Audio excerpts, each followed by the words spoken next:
Order block, हमने अभी तक लिक्विडिटी स्वीप कर लिया है, ब्रेक ऑफ स्ट्रक्चर कर लिया है।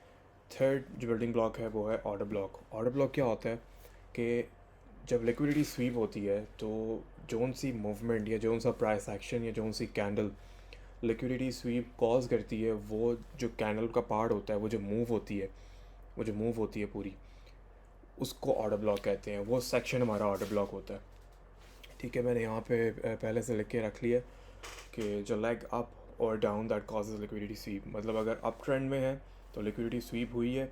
ठीक है, तो जिस मूवमेंट ने उसको कॉज किया था, जो मूवमेंट अप की थी, वो हमारा ऑर्डर ब्लॉक होगा। इसी तरह अगर डाउन ट्रेंड में होते तो जोन सी मूवमेंट डाउन की तरफ थी जिसने लिक्विडिटी स्वीप कॉज की थी और उसके बाद ब्रेक ऑफ स्ट्रक्चर आया था और मार्केट दूसरी तरफ अप ट्रेंड की तरफ ट्रेंड शिफ्ट हो गया था, तो वो जो मूवमेंट थी, जो डाउन की मूवमेंट थी इससे पहले, वो हमारा ऑर्डर ब्लॉक होता है।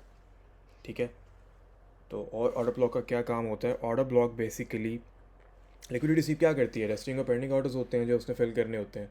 ठीक है, तो वो जिस एरिया के अंदर, जिस ब्लॉक के अंदर वो ऑर्डर्स पड़े होते हैं ना, बेसिकली वो सारा सेक्शन हमारा ऑर्डर ब्लॉक होता है। वहाँ की तरफ प्राइस जाती है, ऑर्डर फिल होते हैं और ऑपोजिट डायरेक्शन में हमारा ट्रेंड मूव कर जाता है। ठीक है, तो वो जो पूरा एक सेक्शन है, वो जो पूरा एक ब्लॉक होता है, वो ऑर्डर ब्लॉक होता है। तो यहाँ पे मेरा सेकंड पॉइंट है, price range where large orders were able to be filled and cause the market to change direction. ठीक है, और ऑर्डर ब्लॉक हमारा किस लिए यूज़ हो सकता है कि ये हमारा रिट्रेसमेंट कॉन्फ्लुएंस है। क्योंकि जब लिक्विडिटी स्वीप होती है और प्राइस दूसरी डायरेक्शन में मूव होती है, हमारा ट्रेंड दूसरी डायरेक्शन में शिफ्ट हो जाता है, वहाँ से प्राइस वापस भी आती है। मतलब अगर डाउन ट्रेंड था, लिक्विडिटी स्वीप हुई, अप ट्रेंड की तरफ गई प्राइस और दोबारा थोड़ी देर बाद डाउन ट्रेंड की तरफ आई है, वो वहाँ पे ऑर्डर ब्लॉक से मज़ीद ऑर्डर्स फिल करने आई है। उसने वहाँ से वापस आना है, उसके पास अभी पेंडिंग ऑर्डर्स और थे, उसने वो ऑर्डर दोबारा फिल किए और वहाँ से वापस चली गई अप ट्रेंड की तरफ। ये वो पॉइंट होगा जहाँ पे हम ट्रेड के अंदर एंटर होंगे। ठीक है, अब ये रिट्रेसमेंट कॉन्फ्लुएंस है हमारा ऑर्डर ब्लॉक। रिट्रेसमेंट मतलब कि जहाँ पे प्राइस दोबारा रिविज़िट करने आती है, एक जगह से मूव कर गई है लेकिन दोबारा वहाँ पे एक दफ़ा दोबारा आई है, ये हमारे एंट्री पॉइंट्स होते हैं। ठीक है, लेकिन सिर्फ अभी भी ऑर्डर ब्लॉक के ऊपर एंट्री नहीं करनी, सिर्फ इस पर बैठ के ट्रेड नहीं करना। अभी मज़ीद और कॉन्फ्लुएंसेस हैं, जब सारे इकट्ठे होंगे उतना ज़्यादा हमारा स्ट्रॉन्ग कॉन्फिडेंस होता है ट्रेड लेने के लिए। ठीक है, अब चार्ट पे चलते हैं, वहाँ जाके बताता हूँ कि एक्चुअल ये वर्क कैसे करता है। तो अभी पहले मैं आपको सिर्फ ड्राइंग करके दिखाऊंगा कि क्या होता है ऑर्डर ब्लॉक। ठीक है, लेट्स से ये डाउन ट्रेंड चल रहा है। ठीक है, lower highs and lower lows, ये लिक्विडिटी स्वीप हुई, इसने ऑर्डर फिल किए, यहाँ से हमें ब्रेक ऑफ स्ट्रक्चर नज़र आया। ठीक है, मार्केट ने हायर हाई बनाया और यहाँ से मार्केट अप डायरेक्शन में जाना शुरू हो गई। इसके बाद हम देखते हैं कि दोबारा ब्रेक ऑफ स्ट्रक्चर नज़र आया हमें, मार्केट दोबारा नीचे की तरफ आ गई है, उसने लोअर लोस बनाए हैं। ठीक है, लोअर लो बनाते साथ ही मार्केट इस रीजन में दोबारा आती है और यहाँ से फिर ब्रेक ऑफ स्ट्रक्चर नज़र आता है और अपसाइड की तरफ मार्केट मूव करना शुरू कर जाती है। ठीक है, मेन हमारा डाउन ट्रेंड था। ठीक है, इस पॉइंट के ऊपर हमें पहला ब्रेक ऑफ स्ट्रक्चर नज़र आता है, मार्केट हल्का सा अप जाती है। ठीक है, हम देखते हैं कि मार्केट यहाँ पे दोबारा ब्रेक ऑफ स्ट्रक्चर देती है और दोबारा नीचे आती है। ठीक है, लेकिन वो इस पॉइंट को क्रॉस नहीं करती, नीचे नहीं आती। जो ये पॉइंट है हमारा, वो इस पॉइंट को क्रॉस नहीं करती, सिर्फ उससे ऊपर ऊपर रहती है और वहाँ से दोबारा ब्रेक ऑफ स्ट्रक्चर दे के अप डायरेक्शन की तरफ चली जाती है, अप ट्रेंड स्टार्ट हो जाता है। तो जो ये मूव डाउन थी ना, तो ये जो डाउन मूवमेंट थी, जो ये डाउन कैंडल्स बनी थी यहाँ पे, जो ये डाउन कैंडल बनी थी, ये वाला जो सेक्शन है, सॉरी ये जो सेलेक्ट ही नहीं किया हुआ, हाँ, जो ये वाला सेक्शन है, ये डाउन मूवमेंट का, डाउन ट्रेंड के अंदर, ये हमारा ऑर्डर ब्लॉक था। जो ये रीजन था ना हमारा, यहाँ से लेके ये जहाँ पे डाउन मूवमेंट है यहाँ तक, ये रीजन हमारा ऑर्डर ब्लॉक था। ये जो यहाँ से लेके यहाँ तक जो डाउन मूवमेंट थी बिफोर लिक्विडिटी स्वीप, क्योंकि यहाँ पे लिक्विडिटी स्वीप हुई है ना, आप देखते हो कि उसके बाद ब्रेक ऑफ स्ट्रक्चर आया। मैंने अभी पिछली वीडियो में बताया कि ब्रेक ऑफ स्ट्रक्चर कंफर्म करता है लिक्विडिटी स्वीप को। ठीक है, कंफर्म मतलब कि उसकी परसेंटेज ज़्यादा बढ़ जाती है, ज़्यादा चांसेस होते हैं कि ये एक वैलिड लिक्विडिटी स्वीप है। उसके बाद प्राइस ऊपर गई, फिर दोबारा नीचे आती है, यहाँ पे रिविज़िट करती है, अपने ऑर्डर फिल करती है और वापस चली जाती है। ऑर्डर ब्लॉक के अंदर, क्योंकि ये जो पूरा रीजन जो मैंने ये रेक्टेंगल बनाया, ये हाईलाइट किया, यहाँ पे ऑर्डर्स पड़े हुए थे लार्ज अमाउंट में।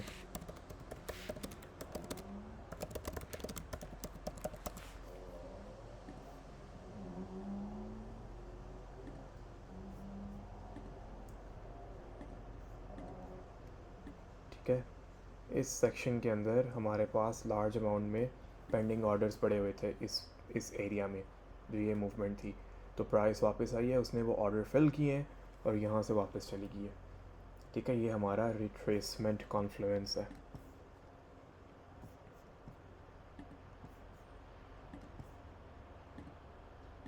ऑर्डर ब्लॉक हमारा रिट्रेसमेंट कॉन्फ्लुएंस है। क्या मतलब है कि रिट्रेसमेंट का मतलब क्या होता है कि प्राइस या कोई भी चीज़ दोबारा उस जगह को रिविज़िट करे, उसको दोबारा उस जगह पे आए। ठीक है, यहाँ से प्राइस बाहर गई, उसने रिविज़िट किया और उसके बाद दोबारा अपोजिट डायरेक्शन में चलेगी। बेसिकली ये हमें बताता है कि हम लोगों का एंट्री पॉइंट कहाँ पे होना चाहिए। ठीक है, लेकिन हमें कैसे पता चलेगा कि यहाँ से ट्रेंड दोबारा अपसाइड की तरफ चला गया? ब्रेक ऑफ स्ट्रक्चर से। डाउन ट्रेंड हमें ब्रेक ऑफ स्ट्रक्चर नज़र आया, प्राइस ऊपर गई और क्योंकि ये लिक्विडिटी स्वीप थी, इसने पिछले लोस से आगे जाके स्वीप किया था, हमें ब्रेक ऑफ स्ट्रक्चर नज़र आया था और प्राइस ने अपना ट्रेंड शिफ्ट किया अप ट्रेंड की तरफ। वहाँ पे दोबारा ब्रेक ऑफ स्ट्रक्चर नज़र आया, प्राइस वापस आई, उसने अपने ऑर्डर्स फिल किए। ठीक है, वहाँ से फिर ब्रेक ऑफ स्ट्रक्चर नज़र आता है और अपोजिट डायरेक्शन में प्राइस जाना शुरू हो जाती है। ठीक है, ज़रूरी नहीं है कि यहाँ पे ब्रेक ऑफ स्ट्रक्चर नज़र आए, प्राइस अप ट्रेंड के अंदर होते भी अपनी विक से भी ऑर्डर फिल कर सकती है। ठीक है, यहाँ पे ज़रूरी नहीं है कि बिल्कुल भी कि ब्रेक ऑफ स्ट्रक्चर हो, ये अप ट्रेंड भी चल सकता था ऑलरेडी, लेकिन क्या होता कि उसकी जो विक है वो नीचे तक आ सकती थी, इस एरिया तक। अब मैंने ब्रेक ऑफ स्ट्रक्चर में क्या बताया था कि कैंडल क्लोजिंग होनी चाहिए। ठीक है, कैंडल का क्लोज होना लाजमी है ब्रेक ऑफ स्ट्रक्चर के लिए। ज़रूरी नहीं है कि यहाँ पे कैंडल क्लोज होती इसके अंदर, वो सिर्फ विक से भी अपने ऑर्डर फिल करती, वो आती ऑर्डर फिल करती वापस चली जाती। ठीक है, तो ये पार्ट जो था हमारा, ये ऑर्डर ब्लॉक था, यहाँ पे ऑर्डर्स पड़े हुए थे और कहाँ से कहाँ तक था, ये जो लो मूवमेंट था, डाउन मूवमेंट थी। ठीक है, ये वाला जो डाउन मूवमेंट थी हमारे ऑर्डर ब्लॉक थे और प्राइस ने इसको क्रॉस नहीं किया, यहाँ से वापस चले गई।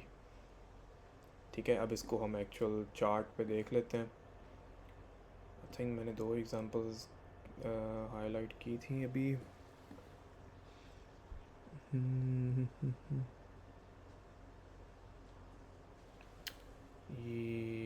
ये देखो, पहली एग्जांपल ये है और ये भी आपको हर टाइम फ्रेम पे नज़र आता है। इसके लिए कोई एक फ़िक्स टाइम फ्रेम नहीं होता, हर टाइम फ्रेम के ऊपर सारी मूवमेंट्स हो रही होती हैं। 1 hour, 4 hour, weekly, monthly, 1 minute, 15 minute, 5 minute, हर टाइम फ्रेम के ऊपर हर किस्म की मूवमेंट होती है। किस टाइम फ्रेम पे ट्रेड करना है वो तो अब हम लोगों का लास्ट पॉइंट होगा। जब हम लोगों ने एक्चुअल ट्रेड करना है ना, वो तब जाके इस चीज़ को हम देखेंगे। उससे पहले अभी इस चीज़ पे ध्यान देने की कोई ज़रूरत नहीं है कि अभी उस पॉइंट तक नहीं पहुँचे। तो यहाँ पे एक ऑर्डर ब्लॉक की एग्जांपल नज़र आती है। क्या था, ये एक अप ट्रेंड चल रहा है। ठीक है, हायर हाइज हायर लोस बन रहे हैं। यहाँ पे हम देखते हैं एक बिग मूवमेंट हुई है अप की तरफ, जिसने पिछले पेंडिंग ऑर्डर्स यहाँ से फिल किए हैं, लिक्विडिटी स्वीप नज़र आती है। उसकी कॉन्फर्मेशन हमें देता है ये जो बिग कैंडल डाउन है। ठीक है, जो मैसिव मूव डाउन की तरफ है, इसने ब्रेक ऑफ स्ट्रक्चर दिखाया है यहाँ पे, क्योंकि ये पिछले लो से नीचे क्लोज़ हुआ। ठीक है, उसके बाद ब्रेक ऑफ स्ट्रक्चर नज़र आता है और साथ ही देखो कि प्राइस दोबारा ऊपर आती है, ऑर्डर फिल करती है और नीचे चली जाती है। तो यहाँ पे हमारा ऑर्डर ब्लॉक क्या हुआ, जो ये मूवमेंट अप था ना, जो पूरी मूवमेंट अप थी, ये एक सेकेंड, या जो ये पूरी मूवमेंट अप थी, ये जो पूरी कैंडल थी, ये हमारा ऑर्डर ब्लॉक था यहाँ से लेके यहाँ तक। ठीक है, ये इतनी कैंडल्स भी हो सकती हैं, ये 7-8 कैंडल्स इकट्ठी भी हो सकती हैं, ये एक कैंडल नहीं होती है। ये जितना मूव हो ना, वो पूरा मूव ऑर्डर ब्लॉक होता है और जब पूरा मूव होगा वो ऑर्डर ब्लॉक होगा, एक कैंडल नहीं होगी। एक कैंडल भी हो सकती है, लेकिन अगर सिर्फ वो एक ही मूव अप हो, ठीक है। तो ये जो मूव अप था जिसने लिक्विडिटी स्वीप कॉज की थी, उसके बाद हमें ब्रेक ऑफ स्ट्रक्चर नज़र आता है और देखो बिल्कुल एग्जैक्ट वही हुआ है। ये मूव अप, इसने लिक्विडिटी स्वीप की, प्राइस नीचे गई, बिग मूव डाउन, यहाँ पे इसने ब्रेक ऑफ स्ट्रक्चर दिया, प्राइस वापस आई, इसने ऑर्डर ब्लॉक को रिविजिट किया, बिल्कुल ऐसे हुआ है देखो। लेकिन इसने ब्रेक ऑफ स्ट्रक्चर नहीं दिया यहाँ पे। ब्रेक ऑफ स्ट्रक्चर तब होता है ना, देखो यहाँ पे प्राइस नीचे गई है, अप ट्रेंड था, डाउन ट्रेंड की तरफ ट्रेंड चेंज हुआ। यहाँ पे तो ट्रेंड दोबारा तब चेंज होता अगर इसकी क्लोजिंग इस क्लोजिंग से ऊपर, इसकी विक से ऊपर होती, तो फिर हम कहते हैं कि अप ट्रेंड डाउन ट्रेंड की तरफ गया, फिर अप ट्रेंड हो गया। लेकिन ऐसे नहीं हुआ, वो डाउन ट्रेंड ही था, उसने उससे ऊपर क्लोज़ नहीं किया, उसने उसी के अंदर रहते हुए प्राइस को रिविज़िट किया, ऑर्डर्स फिल किए और नीचे चली गई।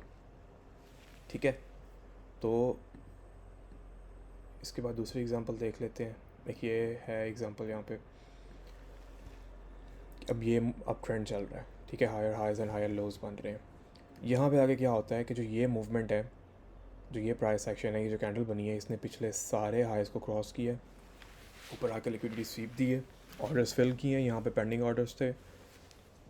उसके बाद इसने ब्रेक ऑफ स्ट्रक्चर दिया है। ब्रेक ऑफ स्ट्रक्चर की कंफर्मेशन कैसे हुई कि इस विक से नीचे नेक्स्ट लो बना, क्लोज़ हुआ, ठीक है, कैंडल क्लोज हुई, ब्रेक ऑफ स्ट्रक्चर नज़र आता है और उसके बाद मूव नहीं चला जाता है। और ज़रूरी नहीं है कि प्राइस हमेशा वापस आए उसको रिविज़िट करने, ये सिर्फ एक कॉन्फ्लुएंस है कि अगर तो ये होता है ब्रेक, और अगर तो ऑर्डर ब्लॉक बनता है तो ये हमें कॉन्फर्मेशन देता है कि हाँ जी हमारा ट्रेड आइडिया जो है ना, हमारी जो स्ट्रैटेजी है वो सेटअप होने लग जाती है वहाँ से, कि चीज़ें इकट्ठी होने लग जाती हैं, फिर हम उसकी बेस पे ट्रेड ले सकते हैं, उसकी बेस पे हम वहाँ पे एंटर हो सकते हैं। सही है।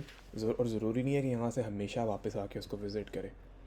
जब नहीं करेगी तो मतलब मेरा एक कॉन्फ्लुएंस वहाँ पे नहीं लगा, हो सकता है कि उस पर दूसरे कॉन्फ्लुएंसेस लग जाएँ तो मैं उसकी बेस पे ट्रेड ले लूँ। ठीक है, ये सिर्फ एक इंग्रेडिएंट है जिसके होने से हमारा कॉन्फिडेंस बढ़ जाता है ट्रेड के अंदर, और जिसके ना होने से सिर्फ कॉन्फिडेंस वहाँ से माइनस हो जाता है। सिर्फ ये बात है। ये बिल्कुल 100% कॉन्फर्मेशन नहीं देता कि आपको बार बार आके रिविज़िट करेगा। अक्सर करता है, अक्सर नहीं करेगा। अगर करेगा तो अच्छी बात है, हमारी ट्रेडिंग जो सेटअप है, मतलब हमारा A+ सेटअप बनता जा रहा है, हमारे सारे कॉन्फ्लुएंसेस नज़र आ रहे हैं, हमारी जो ट्रेड विनिंग परसेंटेज है वो बढ़ती जा रही है और अब हम इस ट्रेड पे एंटर हो सकते हैं। तो अगर ये नहीं मिलता तो तब भी कोई बात नहीं है, दूसरे कॉन्फ्लुएंसेस हैं, अगर वो मिलते हैं तो उसकी बेस पे हम अपनी परसेंटेज देखेंगे। अगर 5 या 6 में से 3 या 4 कॉन्फ्लुएंसेस लग रहे हैं तो उसका मतलब ये सेटअप ठीक है, इसकी विनिंग परसेंटेज बन सकती है, तो वहाँ पे एंटर हो जाएंगे। ठीक है, अब यहाँ पे ऑर्डर ब्लॉक क्या हुआ, इसको हाईलाइट करते हैं। जो ये 2 कैंडल्स बनी है ना, जो मूव अप, ये जो पूरी मूव है, ये हमारा ऑर्डर ब्लॉक था। यहाँ पे पेंडिंग ऑर्डर्स थे जो अभी फिल नहीं हुए, हो सकता है कि आगे जाके कहीं पे हुए हों, तो ज़रूरी नहीं है उसी वक्त हों, कभी भी हो सकते हैं। अगर उसी वक्त हों तो अच्छी बात है। अब देखो ये यहाँ पे आके हुए हैं, इस पॉइंट पे आके, लेकिन ये बहुत देर बाद हुए हैं। ये मंडे की कैंडल है, जून 25 की, और कब आके फिल हुई है, 25 जुलाई, मतलब 1 मंथ बाद ऑलमोस्ट, क्योंकि ये 4 आवर के चार्ट पे हूँ मैं, इसलिए एक एक कैंडल 4 आवर को शो कर रही है, एक कैंडल 4-4 घंटे की है। तो एनीवेज़ ये ऑर्डर ब्लॉक का कॉन्सेप्ट है।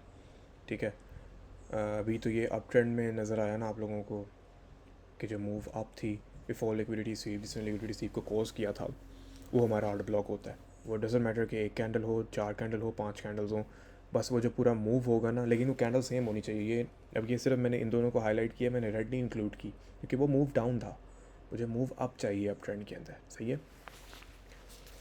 अब हम कोई डाउन ट्रेंड की देख लेते हैं जहाँ पर हाँ ये नज़र आता है मुझे, ये मैंने पहले हाईलाइट नहीं किया था, इसको भी देख लेते हैं। ये प्लस से यहाँ से लेके इसको यहाँ तक करता हूँ। अब यहाँ पे देखो लिक्विडिटी स्वीप हुई, ठीक है, ये डाउन ट्रेंड चल रहा है। यहाँ पे ये जो मूव नीचे गई, इसने ऑर्डर्स फिल किए, यहाँ से ब्रेक ऑफ स्ट्रक्चर नज़र आता है। ब्रेक ऑफ स्ट्रक्चर की कॉन्फर्मेशन कैसे हुई कि इस कैंडल की जो क्लोजिंग है वो पिछले हाई से ऊपर हुई है, ठीक है, एक हायर हाई बन गया, तो ये हमें लिक्विडिटी स्वीप की एक कॉन्फर्मेशन भी देता है। और उसके बाद इसको हाईलाइट करते हैं कि ऑर्डर ब्लॉक कहाँ से कहाँ तक हुआ। ये जो पूरा मूव डाउन है यहाँ से यहाँ तक हुआ, ठीक है, जो पूरा मूव डाउन है, ये पूरा मूव हमारा ऑर्डर ब्लॉक होगा। ये थोड़ा सा ऊपर आएगा यहाँ तक, यह फिर उसके बाद देखो क्या हुआ, इसको मैं रिमूव करता हूँ इन लाइंस को, फिर क्लियरली नज़र आ जाएगा। देखो ये move down, liquidity sweep, break of structure, ये हमारा ऑर्डर ब्लॉक बन गया, प्राइस ऊपर गई, वापस आई, उसको रिविज़िट किया। देखो उसने अपनी विक के साथ उसको रिविज़िट किया, यहाँ पे हम ट्रेड में एंटर हो गए और बूम पिछले हाई तक गया। ये हमारा टेक प्रॉफिट नंबर 1 हिट हो गया, ठीक है। लेकिन ये 4 आवर कैंडल्स पे है, तो ये एक एक कैंडल 4 आवर की नज़र आ रही है हमें। तो ये ना देखना कि ये सिर्फ इतने से मूव के अंदर हम अपना टेक प्रॉफिट ले रहे हैं। मूव कोई भी हो वो, खैर ये अलग टॉपिक बनेगा, इसको आगे जाके एक्सप्लेन करूँगा कि टेक प्रॉफिट और स्टॉप लॉसेस हम लोगों ने कहाँ रखने हैं। अभी सिर्फ ये कॉन्सेप्ट देखो, अब हम बहुत आगे तक आ चुके हैं। लिक्विडिटी स्वीप कर लिया, ब्रेक ऑफ स्ट्रक्चर कर लिया, ये ऑर्डर ब्लॉक समझ में आ गया होगा आज होपफुली आप सबको। प्राइस ऊपर जाती है, उसने रिविज़िट किया है, फिर ऊपर चली गई है, ठीक है। ये हमारा, हम ट्रेड पे यहाँ पे एंटर होते जैसे इसके बाहर कैंडल क्लोज होती, हम ट्रेड में एंटर कहाँ होना है, स्टॉप लॉसेस कहाँ लगाने हैं, टेक प्रॉफिट क्या होना चाहिए, किस कैंडल पे ट्रेड पे एंटर होना है, ये सारा कुछ बाद में पता चलेगा। अभी सिर्फ ये कॉन्सेप्ट्स हैं जिनको सीखना है और प्रैक्टिस करना है। और चार्ट के ऊपर तुम लोग चार्ट ओपन करो, उस पर सामने आप लोगों को नज़र आ जाए कि ये ऑर्डर ब्लॉक है, ये लिक्विडिटी स्वीप है, ये ब्रेक ऑफ स्ट्रक्चर हुआ है, ठीक है। अभी तक हम लोगों ने 3 कॉन्सेप्ट क्लियर कर लिए हैं। इनके ऊपर आप सब ने बस इनको घोल के पी लो, इन कॉन्सेप्ट्स को, ठीक है। ये एक एक चीज़ बहुत स्ट्रॉन्ग है, लेकिन ये है बहुत बेसिक और बहुत सिंपल। टोटल 5 या 6 कॉन्सेप्ट्स होंगे बस मैक्स, इनके ऊपर ही सारी ट्रेडिंग चलती है। इनके ऊपर बस बाकी चीज़ें रह जाती हैं पीछे, वो रिस्क मैनेजमेंट, साइकोलॉजी और आपका अपना कि आप किस तरह ट्रेडिंग करते हो, वो बाकी सारा कुछ आपके ऊपर है। ट्रेडिंग के बस इतना ही पार्ट है, सही है। ये हमारा move down, order block down trend में भी पता चल गया, ये move up, order block up trend में पता चल गया। सो ये एग्जांपल्स हैं इनकी, ये पॉइंट्स हैं, इनका स्क्रीनशॉट ले लें या लिखना है, नोट्स बनाना है, जैसे करना है कर लें। सो चलो ठीक है, मिलते हैं नेक्स्ट वीडियो में।